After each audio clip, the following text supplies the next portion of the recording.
आपण बघत आहात आवाज कसमादेचा।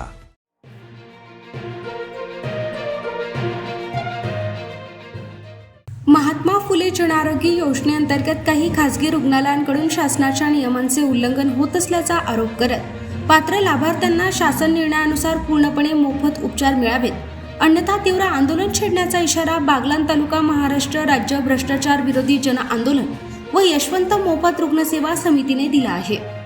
सटाणा दौऱ्यावर आलेले जिल्हाधिकारी डॉक्टर आयुष प्रसाद यांना तालुका सचिव श्याम बगडाणे यांनी या संदर्भातील निवेदन सादर केले। नाशिक जिल्ह्यात महात्मा फुले जनआरोग्य योजना जे हॉस्पिटल राबवतात ते हॉस्पिटल योजनेच्या माध्यमातून लोकांकडून पैसाही घेतात आणि लोकांना लाभही देत नाहीत। योजना असून सुद्धा ते लाभ मिळू देत नाही आणि लाभ मिळू न दिल्यामुळे बऱ्याचशा तक्रारी आमच्याकडे आलेल्या पण होतात आणि त्यामुळे शासनाने त्यांना ॲग्रीमेंट करून दिलेले आहे की तुम्ही प्रत्येक येणाऱ्या लाभार्थी गरजू वंचित रुग्णाला तुम्ही सेवा द्या।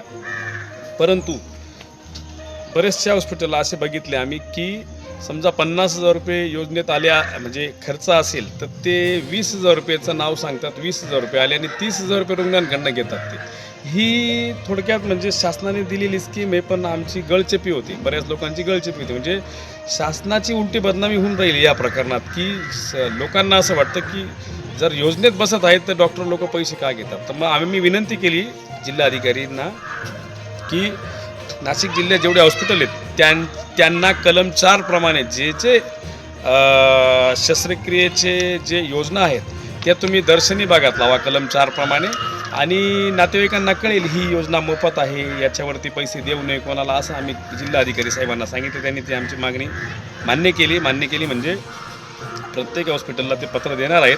त्या संदर्भाचा आम्ही सर्व पत्रव्यवहार त्यांना केलेला आहे। आता बघू काय कारवाई होते ती।